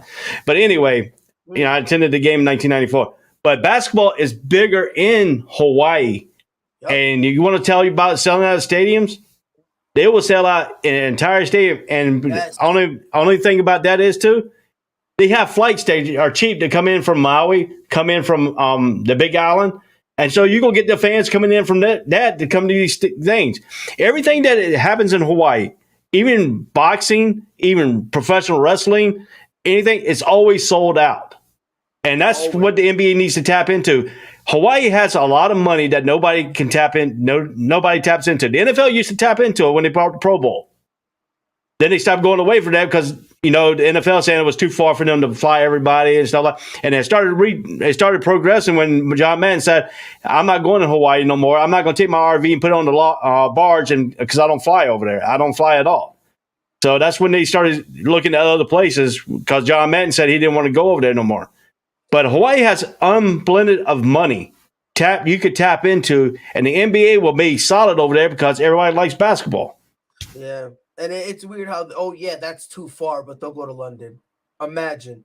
Look, man, it honestly, like I said, Vegas would be number one. I mean, obviously, it's just common sense to go to Vegas first, right? It's like common sense that LeBron is better than MJ, right? There's just some things that are common sense. So I think Vegas would be first. Hawaii, they definitely gotta. They gotta.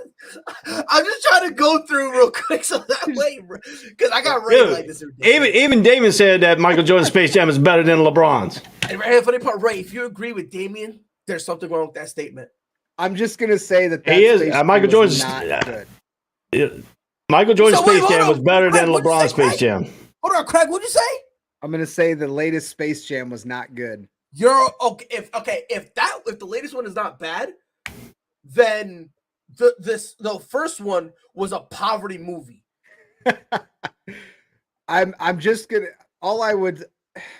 It's. You know, I know I'm not gonna get to this for me. I'm not gonna get it because no, it's not. It wasn't the game. The movie did what it was supposed to do. It's made for kids. Kids love it, and that's fine. That's cool. I don't, it is what it is. I just thought it was really ironic that LeBron wanted to do it after MJ already did it, but it's cool. Here's the key thing, and I agree with both of you guys. Vegas is going to be number one, yes. But the reason behind it, I think the year after LeBron retires, you'll see a Vegas announced team, because if you guys remember, Jordan, when he was the owner of the Wizards, came out of retirement in 2001. He had to give up his ownership stake in order to come back and play, because players are not allowed to be player owners. Right. I'll give you. And NBA doesn't allow that. And then did he go under 500? Well, my phone. Hold up. I'm gonna give you an example why he came play for why he played for the Washington Wizards. Washington Wizards were in the red. They were about to lose the team. They're about to go in bankruptcy. Michael Jordan came out and single-handedly saved that franchise from going bankruptcy and leaving Washington.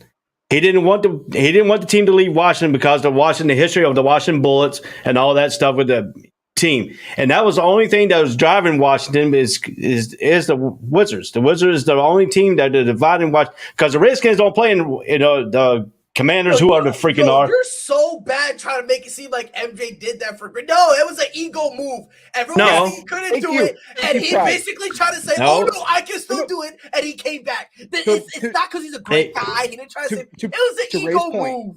That's he saved the franchise. A little bit to Ray's point. A little bit to Ray's point. The maybe part of it was okay. They were losing money. Okay, for a while. They were losing big time. When you've got Michael Jordan, who had just retired within a year or two, that's what I'm saying. In practice, tearing up your own players, he goes, "Oh, I can still play," and that's why he came back. That's the big reason. But look, if you look at all the games that the Wizards played before Jordan came out of retirement, they barely made over 10,000 people in that stadium. That stadium holds about 21,000. They barely got 10,000 in that stadium. But when Jordan retired, that stadium was full out all the way up till Jordan left again. That's a byproduct, though. Yes, he was a great player, and that's why when he came back, they came. But to pretend that he did this for the goodness of his heart is absurd. When he's cooking these guys, he's cooking them in practice, and then everyone in the media is saying, "Oh, well, MJ still ain't got it in him." The last time they said MJ had it in him, what'd he do? He literally quit baseball. Well, I mean, if you want to take that point, hey, look, Prime, if you want to take that point, he's still beating people in freaking Charlotte in practice. Who are bums? They were bums. Yep. Tell the full story, because when he came back, they still were under 500.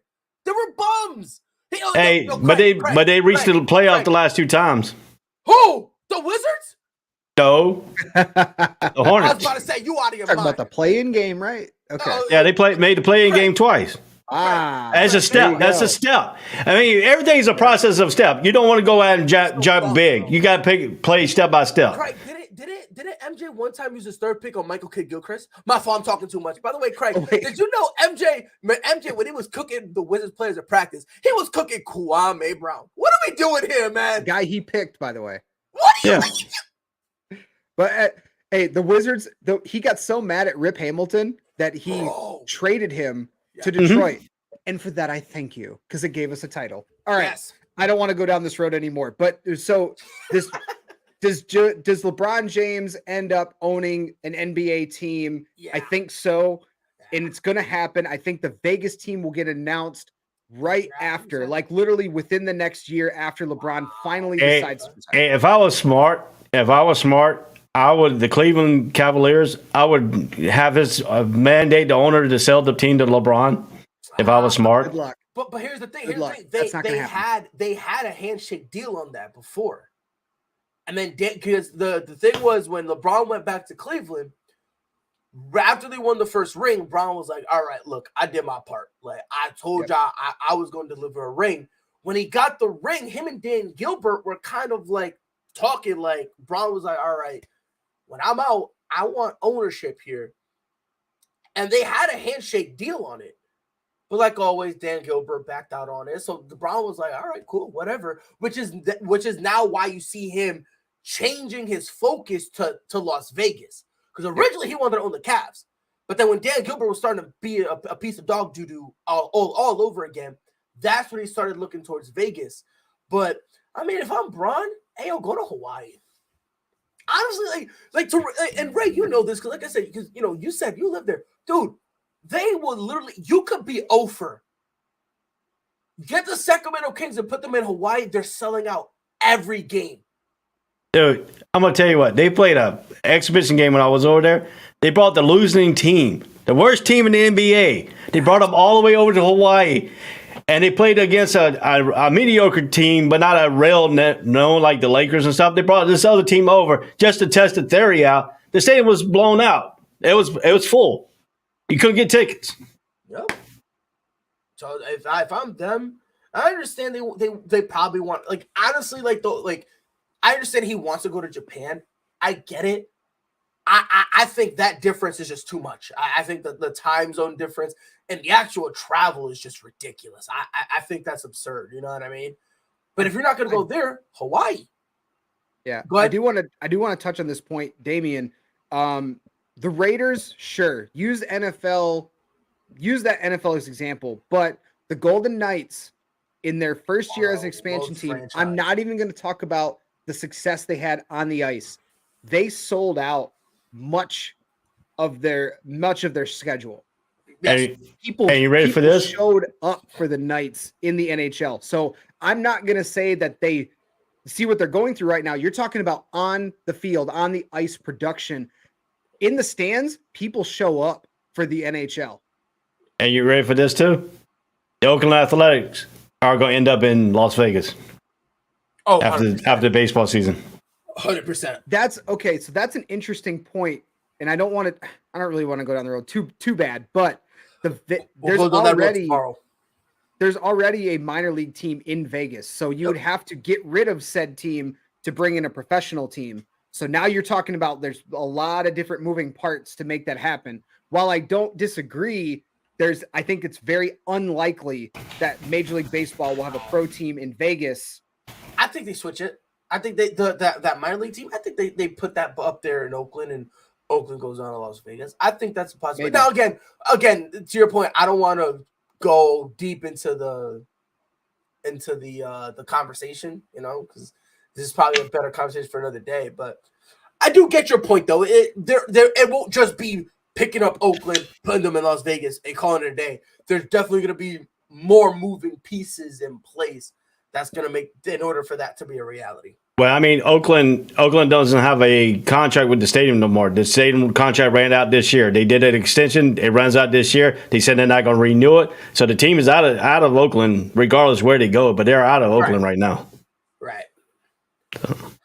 So sticking in the NBA for a few more minutes, a report came out that I know you already know what I'm talking about. Right. A report came out that the Lakers nearly dealt Russell Westbrook to the Pacers before training camp started. Mm-hmm. So the question I have, and in pride, I know you're probably chomping at the bit. I want to ask: you can let Ray go first. I'll wait. Does Russell Westbrook get traded this season? Does he finish the season an LA Laker? If he gets dealt, there's somebody going to have to be really good. Has got a lot of salary cap, because that contract is, unless the Lakers size, they'll take half of that contract when they trade him. That's going to be the only issue for him being traded. And he almost got traded, yes, but the contract fell through again because the team that was going to be the participant wanted the Lakers to take half, and the Lakers said no. So that's going to be the problem right there, because his contract is so big and other teams don't have salary cap to take. So they got to move some pieces around. They don't want to lose some of the young pieces, because some of the young pieces are making up their salary cap. So if you look at it too, it's a double-edged sword. Russell Westbrook is getting older, and you're going to lose younger players on the other team. So if Russell Westbrook gets traded, it'll probably be after the All-Star break. No. He's not going to get traded. And this is why I don't think he's going to get traded. They had the opportunity to. And by the way, to touch on that Pacers trade, because this is how they would have, in the deal, they would have sent Westbrook and an unprotected first round picks of 2027 and 2029. For Miles Turner and Buddy Hield. Mm-hmm. You ignored Buddy Hield to get Russell Westbrook, only to potentially give away 2 first-round picks to get rid of Russ, to get Buddy Hield, the guy you should have originally got. You'll love to see it. You absolutely love to see it. Now, I love to see it. Does Russ finish the year as a Laker? I think so, and this is why I say that. A lot of the stuff with the Lakers really comes down to the draft picks. They were they were heavily considering and almost parted ways with the 2027 and 2029 draft pick to go get Buddy Hield and Miles Turner. Here's the problem, though. Since they said no to that, you're not then going to go back with that same deal to the Pacers and expect the Pacers not to do anything and expect them to be like, all right, cool, let's not add anything else to it. Outside of this deal, what other trade really makes sense? Because if you don't want to get rid of any first-round picks, there's only one other player you can honestly go for. I said this yesterday. Tobias Harris. He's a guy who's making a lot of money that the Philadelphia 76ers would want to part ways with. Here's the problem, and Craig, I asked you this yesterday. Would the Philadelphia 76ers take Russell Westbrook? No, So because of James Harden. If they didn't have James Harden, you still think they're taking Russ? No. So the only other player that would make sense for the Lakers to go get, if you want to keep all your draft picks, would be Tobias Harris. But guess what? The only guy you can trade for him in Russell Westbrook, Philly won't want. So now it's an awkward situation where if you go back to Indy, I think they're going to end up wanting more. And it's going to be to the point where by the trade deadline, because Ray, you said if it ends up happening, it would basically be by the All-Star break. Yeah. And if it would happen, perhaps then. But I don't think Russ is really going to get traded because at some point, something's going to have to give. And I don't think the Lakers will to get rid of a first-round pick to get rid of Russ. I think the only way they would be willing is if it was a pick swap. So if it's still a first-round pick, but it's like a pick swap where like we end up winning and we end up swapping it. But again, pick swaps are very rare unless they're in the immediate future. Because if you do a pick swap for like 5 years, who knows what'll happen? Right. Who knows what'll happen, right? So it's one of those awkward situations where no trade is going to be good enough. So you might as well just rock out with Russ, see what happens, and then basically look at this season and go, all right, this weird amalgamation of a season. What Russ is gone, we're kicking him out, whatever. We don't care because we don't have to deal with him after next year. But what are we going to do? Now we need to shift focus here. If I'm the Lakers, I ignore Russ this year. I ignore him. Go do what you want. I don't care about you. You're not coming back. You know that. I know that. Everyone knows that. You're not coming back. We don't want you here. You don't want to be here. So if I'm the Lakers, I don't even try to trade him. I don't. I now look at other pieces. I look at some of the young guys here, young for lack of a better term, and I start seeing who's going to be rocking with us after this year. Scottie Pippen Jr., we're going to give him some minutes. Let's see if he can handle it. Let's see if there's something there for us to rock with. Anthony Davis, we need to figure out if we're going to move on from this guy. Now, I got a question for you. Go ahead. I got a question. I found a thing going back to June of 2022. The statement here was Rob Pelinka said he and Darvin Ham have had multiple meetings with Russell Westbrook and have been honest about Russell's role on the team. He needs to be a defensive first player. Will that consolate? Will he willing to sacrifice his offense for defense? Well, no, because he can't play defense anymore. He's just not that guy anymore. You got to remember, and it's sad to say this because when Russ first came out of UCLA, what was his reputation? He was a ball stopper. Yeah. That's what Sam Presti loved it on. That's why Sam Presti took the chance on him because he was like, ball stopper?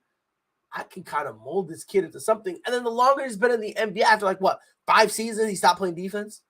Yep. So it's like now you're asking him to revert back. I don't think he does. Me personally, and this is going to be my last thing I was saying, then I'll swing it over you, Craig. But I genuinely believe this year, if you're the Lakers, ignore Russ. If you finish under 500, it is what it is. It is what it is. You don't have a good roster, so it is what it is. Now start looking at everybody else. The Kendrick Nuns of the world, who didn't play at all last year. And now he's starting to play in the preseason. Do you want to keep him here longer? Do you, already AD's out with lower back tightness? Is that just something they said so they could have him a DNP? Or is this something legit? That's something you got to find out. Start looking at these guys top to bottom and start figuring out Austin Reeves. Is this a kid that we want going into the future? Because you're going to have to ask yourself those questions, and you need to have the answer. So that way, next year when Russ is gone, you know what direction you're going. Go ahead, Craig. Here's the predicament that the Lakers are in right now.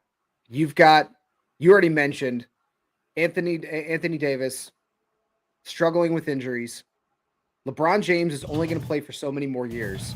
You're in a window right now where you have to win now. And I think that why this Indiana narrative keeps happening is they're trying to put themselves in a position to continue to win now while they still have LeBron, which is why they're willing to give up picks that are 5 and 7 years from now. And fun fact, the Indiana Pacers have the most cap space in the NBA. They're one of only 4 teams that have positive cap space. Pacers and Spurs have over 24 million and 27 million respectively. And then the 2 other teams are under $1 million, the Grizzlies and the Pistons. But that's a big reason why Indiana's being talked about.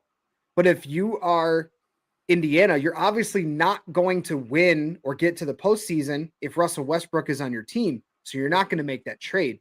2 future first-round picks and getting Russell Westbrook to give up Hield and Turner is not a good trade for you.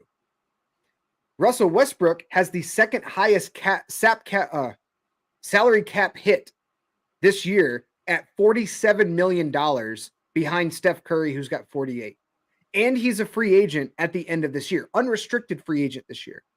So does he finish the year as a Laker? Yes, because there are no other suitors that are going to want to go out and get Russell Westbrook at his current skill set, at his current state. No team is going to want to go out and get Russell Westbrook because most teams don't have the salary cap space. And if you look at other players that are in his general vicinity, that's a lot of those players are already locked up on their teams. Steph Curry, Kevin Durant, Bradley Beal, Paul George, Kawhi Leonard, Damian Lillard, and Giannis. All those people are not leaving. So those are the teams that can help make salaries evened out. I think he finishes this year as a Laker just by default. And then now the Lakers, they have to turn around. And then, like you said, look towards the future. You just got 1 more year of Russell Westbrook. Whatever ways you can figure out to DNP him so that way you can see the younger guys on your roster, find ways to do it. That way you can look towards the future. You can wash your hands of the Russell Westbrook experiment and you can move forward. Well, I mean, if the Lakers are not going to get anything for Russell Westbrook, why don't they just go ahead and cut him? That's a valid question. But I think the way Russell Westbrook, his style of play, he helps you. Like you still kind of need him. No, you don't. If you've got guys like, okay, you're load managing LeBron, you're load managing AD because he's hurt a lot. Russell Westbrook is essentially that third head of starters that you can go to him on nights where LeBron's resting or if AD's out, and you can tell Russ like, hey man, you just go do your thing. Like that's I think the situation they're in. Is that right or wrong? I don't think it's right, but that's the situation they find themselves in. Are they going to cut him and eat $47 million of dead cap? I don't know. It's possible, but if they want trying to get value real quick, Ray, let me hop in here real quick, and then I'll let you go. So you said he was a 3-headed dragon. He would be the third. This is a 3-headed dragon. That's Russ. Which one? With the tongue out? All with the tongue out, looking all derpy. Looking all derpy. That's Russ. Russ is not a good basketball player anymore. That's it. Right. And again, it's okay to say he's not good now. That doesn't mean I'm taking away what he was back then. Right. But you can't say, oh yeah, back then a few years. Remember in 2015 when he won MVP? We're talking about I don't care about that because I'm talking about right now. I'm talking about right now. He's not good in any role. In the late and is sitting with Lakers, they made him the 1, 2, 3, 4, and 5th option. Dude couldn't hack a single one. Yeah, but if you look at it too, you want Russell. I mean, if that statement is true, you want Russell Westbrook to play defensive first. They already got a defensive guy on the team that can play great ball defense, and that's Patrick Beverley. Oh yeah, right. Great. Settle down. I mean, he plays better. He's a good defensive player. No, he's not. No, yes, he is. Anymore. No, Pat he gets cooked, man. Pat telling you. Go back and watch the playoffs. Pat Bev 35 on him, bro. Not even that. Even in the regular season, he gets cooked. Yeah, so Pat Bev. Go ahead. Pat Bev has that reputation because of this. Thank you. Yeah, that's all he does. He just talks. He talks, and sometimes him talking gets under people's skin. No, he doesn't. Whose skin does it get under? Maybe for the first couple years, he actually for the first couple years, he did have a reputation not only of being a talker, but he was a decent on-ball defender. But now, you got to be able to adapt. Pat Bev has not adapted, and people are caught onto his game. And that's why if you watch the playoffs last year, he consistently got cooked game in and game out. And now literally he's almost kind of in the, dare I say, Jalen Ramsey category of his skill set's going down, or if Richard Sherman's skill set went down and this still kept going. Yep. That's not a good recipe. You can only live on that reputation for so long before everyone stops listening to you. And that's what's going on with Pat Bev right now. But if you look at the Lakers roster too, man, they got point guard, they got guards out of the galore here. I mean, good God, how many guards? How many guards do you need? Lakers have 5 point guards and 0 shooting guards. Yeah, they have a problem at the point guard position. It's kind of funny. It's kind of funny you guys said that, because I was looking. I was like, and it's kind of funny because they call them guards and all that stuff, right? So I thought it was funny because I'm like, it's weird how there's not a single shooting guard, right? Right. So I really went through the roster, and this is what Lakers fans are saying with a straight face. Okay, these are what they're saying. We have 2 shooting guards on our team. They said Dwayne Bacon and Austin Reeves are their 2 shooting guards. No, Dwayne Bacon's listed as small forward, and Kendrick Nunn is listed as a shooting guard. Let Brett finish, because he's making a valid point. Yeah, that's what they told me, right? And I thought it was weird. Like, that's weird. Why would you say Dwayne Bacon? It's weird. It was weird because that's like the last guy. So what did I do? I'm like, I need to fact check this. Go on the internet. I look up their roster, and guess the only place that says it is the ESPN roster. The ESPN roster is the only place that says they have 2 shooting guards. Everywhere else calls Austin Reeves just a guard. Yep. They call him just a guard. And then they put Dwayne Bacon as a small forward. So it's weird to me, but let's pretend, Ray, Craig, let's pretend that those 2 are their shooting guards. At your shooting guard position, you got Austin Reeves, who, look, no disrespect to the guy, but he's not that guy, okay? He's more of a bench guy, right? But you have him and Dwayne Bacon. Mm-hmm. Dwayne Bacon. Anyone know who he is? Neither do I. Those are the 2 guards that they have that they rely on. And then if you go to like the people that are just called guards, Max Christie, what a stud. Rookie. Javante McCoy. By the way, of those guards and Scottie Pippen Jr., they're so highly touted, they have no pictures on ESPN. Well, those guys are all rookies. Javante McCoy, Max Christie, Scottie Pippen, bums. All those guys are all rookies. But so here, and you make a valid point, because if you look at how many point guards they have listed, or guards, outside of Dwayne Bacon and Max Christie, all of the guards are 6'4" and under. Mm-hmm. So even if you put Kendrick Nunn, who is listed just as a guard, he's not. He's got to have the ball in his hand. He's a 6'2" guard. A lot of these guys need to have the ball in their hands. Russell Westbrook, Dennis Schroeder, Kendrick Nunn. Yep.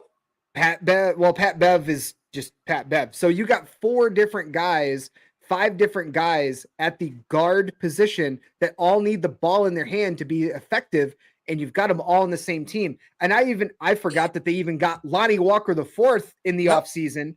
Mm-hmm. He's a great young piece, but how is he going to fit in? And the thing is, you said there's 4 guards. 4 guards, right? That's not even including LeBron James. That's not even included Anthony Davis. That's not even including the times that they're actually going to put the ball in Patrick Beverley's hands. That does not include the time that they're going to put the ball in Austin Reeves' hands. Like, everyone needs ball. Like, they all desperately need the ball. And in terms of off ball, there's only two guys who really can thrive off ball. That's LeBron and Anthony Davis. Everybody else off ball is virtually useless.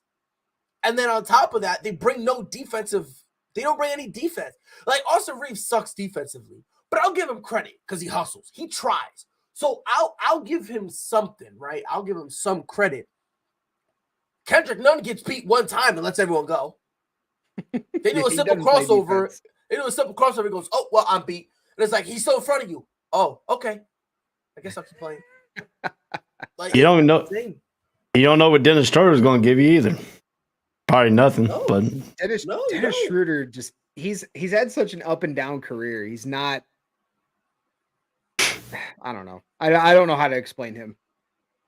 Nah, Dennis Schroeder a weirdo. But if you look at like the part of the reason why they're talking about they want to bring in Buddy Hield, they want to bring in Miles Turner, because those are two things that the Lakers are severely lacking in: outside shooting and post defense. And that's what those two guys bring. And that's why this is, I think, a big conversation. But you're talking about trading away the second highest cap hit in the NBA to the team with the most cap space to give up two mediocrely young players just to get 2 first-round picks.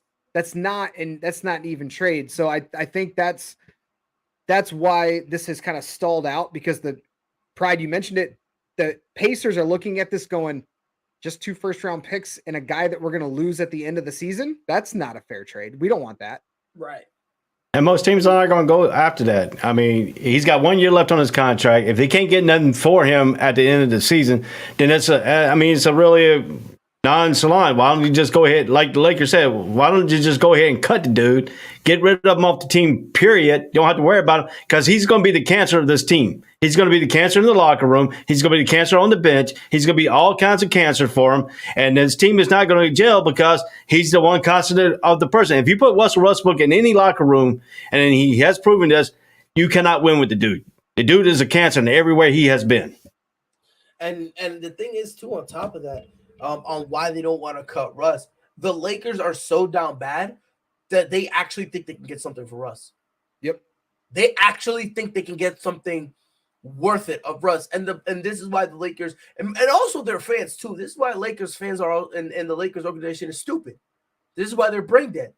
They expect someone to take their problem, and then they expect to get no problem in return. They just want to get rid of their problem, and then they're like, oh yeah, let's get rid of Russ. Hey, can we get Damian Lillard? A guy, you know what I mean? Like no, they and their deluded minds, they think there's a way for you to call Golden State and get Stephen Clay for Russ. They don't try. They have not been successful in trying to build, like the Pacers, for example, small market team. You have to hold on to the talent you have, and you have to grow it through the draft. You have to grow it through smart signings. The Lakers don't do that. They kind of act like the Lakers or the Yankees in baseball, where they're just like, we're not really gonna grow our own talent through the NBA draft. We're not gonna grow good young players. We're just gonna try to package all this stuff together, trade away all of our first round picks to go get the star. We want the stars. And that has now come back to bite them, because you have LeBron, AD, and Russ, 3 guys that really collectively can't all play together. They take up 80% of your salary cap for your team. And now you're strapped, and you're in the situation you're in where you have no defense, no perimeter shooting. You have a lot of undersized guards that all play the same position or all play the same style. And you're in this situation where you also have no money. You can't go out and get anybody. Hilarious. But yeah, and then Damian had just said that last point. He said, I think the Lakers have to pay Russ if they cut him. Yeah, it's dead cap space, so they have to pay him no matter what. So if you're gonna, it's basically you got to sit on it or get off the pot with Russ Wilson or with Russ Westbrook. But I think they keep him because Pride, like you said, I think they're in such a weird spot that they think they have value there, or they think they can get value from him, or they think he can bring something to the table for the Lakers. But we'll see while they come the first month of the season, how that really plays out for him. Hey, you ready for this, though? The Lakers got cap holes. They got Gerard Dudley, a cap hole. They got Deion Waiters, a cap hole. They got DJ Augustine, a cap hole. They got Carmelo Anthony, a cap hole. They got Wayne Ellington, a cap hole. Dwight Howard's a cap hole. And Mason Jones' contract is a cap hole. Avery Bradley has a $1,669,000 offer. If he takes that, then he goes away from the cap hole. But Lakers still holding on. These players aren't even on the roster. And that's what they do. They're trying to hemorrhage. They try to hemorrhage money to be able to win now. So they've got all these guys that are still getting paid, essentially, even for not being on the team. And that's what Westbrook would be in the same situation as well. So that's a fundamental change that the Lakers would have to change about themselves if they want to change the course of their franchise. But that's just how they operate. So they've always operated, and that's how they'll continue to operate throughout their careers and throughout the entirety of their franchise. So, and if you look at it too, hold on one quick. I'm going to go on more. You got Scottie Pippen Jr. and Cole Swatter. They're the two-way players. They go back from the G League to the NBA anytime they want to pull them. So I mean, that's your two-way players they got. So. That's their two-way players, and you got to have those as well. But they're trying. They have to really grow talent within, and that's something they haven't been able to do. But all right, we are out of time today. We appreciate everybody dropping in, whether you're watching on Facebook, YouTube, Twitter, or Twitch. You can find us on any of the platforms you see here on your screen. We are live every Monday through Friday at 10 a.m. to 12 p.m. on the East Coast. Go ahead. If you like the content that you've seen here from ASAP in the morning, give us a like, give us a share, give us a follow, a sub, wherever you're watching from. On YouTube, All Sports All Plays Sports Network. On Facebook at All Sports All Plays.